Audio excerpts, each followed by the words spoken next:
frequentate l'università o meno potrebbe essere un riflesso della vostra fede o mancanza della vostra fede e indicare se avete veramente in mente la prossimità della grande tribolazione.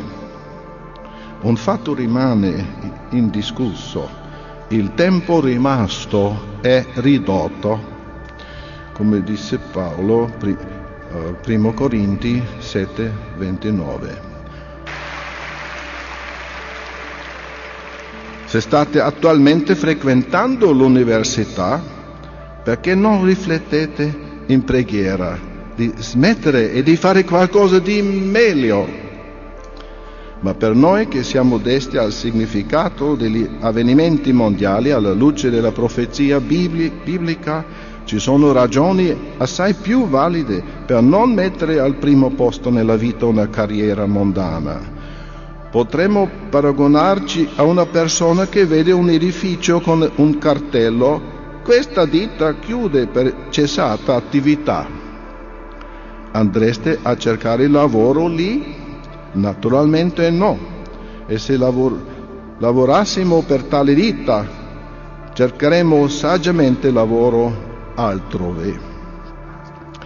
Ebbene, su tutte le istituzioni di questo mondo è evidente il cartello imminente cessazione delle attività. La fine è vicina. Sì, il mondo passa, ci assicura la Bibbia.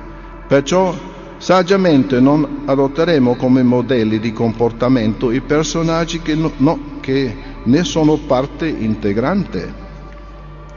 Adesso avete sentito il consiglio. Cosa farete ora? Alcuni giustificano frequentare l'università citando l'esempio di figli di anziani che stanno o hanno frequentato l'università. Noi non possiamo e non vogliamo dirvi cosa fare. Voi e i vostri genitori dovete prendere la decisione. Noi non siamo i signori sulla vostra fede. Comunque, lo schiavo fedele e discreto è responsabile di mettere in guardia contro i pericoli spirituali e di incoraggiare a mettere gli interessi del regno al primo posto. Quindi lo schiavo scoraggia frequentare l'università per un lungo periodo di tempo. Ripetutamente ho sentito di esperienze di individui che stavano per completare gli studi presso un'università quando poi hanno smesso perché hanno preso la verità. Altri individui battezzati hanno rifiutato borse di studio. Voi cosa farete? Quale decisione prenderete? Rifiuterete o meno? Perseguirete l'istruzione universitaria o no? Dovrete rispondere a Geova. Vogliamo lodare tutti coloro nell'uditorio che hanno smesso di frequentare l'università quando sono venuti nella verità e tutti coloro che dopo aver ascoltato questo discorso faranno la stessa cosa. Forse volete ancora giustificare andare all'università. Forse dite: vedi, il fratello tal dei tali ha frequentato l'università e adesso serve nella congregazione ed è anche pioniere.